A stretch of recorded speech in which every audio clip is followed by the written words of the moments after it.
తెలియవలసి ఉంది చాలా. సో అది యాక్సిడెంట్ మర్డర్ అనేది మనం ఇంకా ఇన్వెస్టిగేట్ చేయలేదు. డాక్టర్స్కి అయితే చెప్తాం ఇన్వెస్టిగేట్ చేయమనే విషయంలో. అయితే ఒక విషయం ఏంటంటే నేను ఎందుకు వచ్చాను అని అంటే చాలామంది మాట్లాడుతున్నారు జస్టిస్ కావాలని. నిజంగా అన్యాయం జరిగితే జస్టిస్ కావాలి. ప్రభు కూడా ఒక అన్యాయంగా జస్టిస్ ఉన్నప్పుడు వాయిస్ రేస్ చేయమని అని అడిగారు సార్. అందుకని మీ సిలువను ఎత్తుకుని వెంబడించమంటే ఉద్దేశం అది. ఆయన జస్టిస్ కోసం నిలబడినప్పుడు ఆయన్ని సిలువేశారు. జస్టిస్ కోసం నిలబడినప్పుడు తన కజిన్ జాన్ ది బ్యాప్టిస్ట్ని కూడా కన్నరికేశారు. జస్టిస్ కోసం నిలబడిన సార్ ప్రతిసారి ఒక ఓచికోత జరుగుతుంది. సో అదే జరిగితే కనుక ఖచ్చితంగా ఏమవుతుందంటే మేము జస్టిస్ కోసం నిలబడతాం. కానీ ఇక్కడ కూర్చున్న క్రిస్టియన్ కమ్యూనిటీకి చెప్పాల్సింది ఏంటంటే చాలా మందికి ప్రవీణ్ పగడాల గారు ఏం చేస్తున్నారో తెలియదు.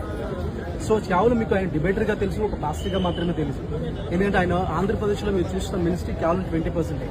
80% మినిస్ట్రీ నేను చూశాను, ఎందుకంటే కలిసి ట్రావెల్ చేశాను. సో నార్త్లో ఆయన ఏం చేస్తున్నాడు, యూఎస్లో ఏం చేస్తున్నాడు, హైదరాబాద్లో ఏం చేస్తున్నాడో నాకే తెలుసు.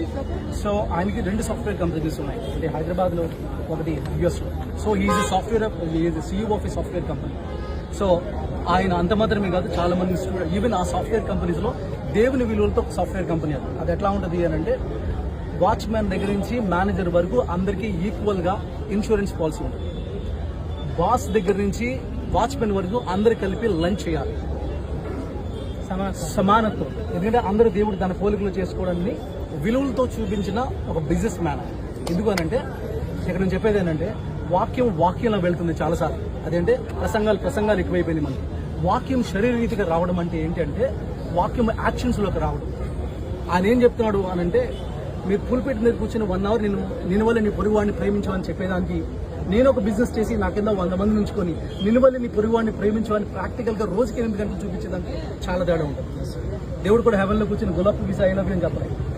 నీకు అర్థమయ్యే స్థాయిలో దిగాడు, అర్థమయ్యే స్థాయిలో దిగిన వాడు ప్రవీణ్ పగడాల. సో ప్రవీణ్ పగడాల గురించి నీ ఇస్తున్న సాక్ష్యం ఇది. అంత మాత్రమే కాదు, ఆయనకి 10 మంది పిల్లలు ఇప్పుడు ప్రస్తుతం. దాంట్లో 2 బయాలజికల్, 8 మంది అడాప్ట్. అందరూ కలిసి ఉంటారు. మళ్ళీ ఆర్ఫనేజ్ అని వేరే చోట పెట్టి వాళ్ళని ఇక్కడ చోట వీళ్ళ చోట పెట్టడం. ఇంతకుముందు 14 మంది పిల్లలు. సో ఒక పిల్లలు ఒక స్థాయికి వచ్చి వాళ్ళని మెచ్యూర్ చేసిన తర్వాత వాళ్ళు ఏం చేస్తారంటే వాళ్ళు మళ్ళీ ఫ్యామిలీస్ దగ్గర పంపించేస్తారు, మళ్ళీ కొత్త మందిని తీసుకుంటారు. అంత మాత్రమే కాదు, ఈవెన్ నార్త్లో కొన్ని విలేజెస్లో మీకు పవర్ లేని వాళ్ళ ఏరియాలో ఆయన సోలార్ లైట్లు వేయించారు.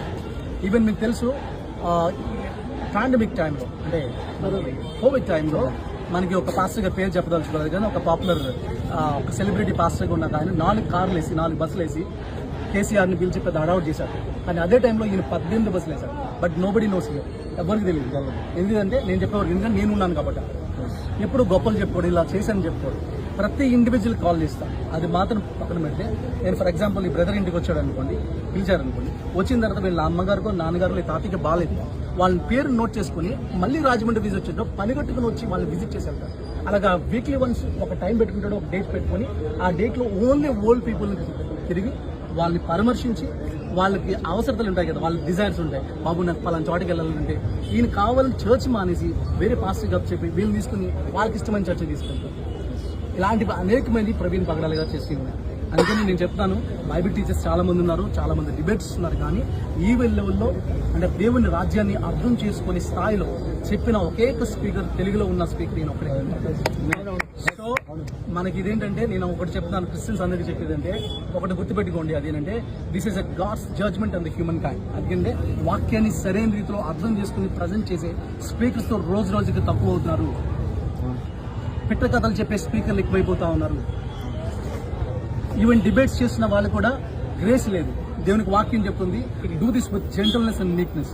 సాత్వికంతో సమాధానం చెప్పడానికి ఎలా సిద్ధంగా, సాత్వికంతో ఎప్పుడు చిరునవ్వు వేసుకొని చేసే ఒకేక డిబేటర్ ఎవరన్నా అంటే ఈయనతో ఎంతమంది ఉన్నా చాలా మంది డిబేట్స్ మధ్యన క్లాష్ వచ్చినా ఈయనే కలిపారు.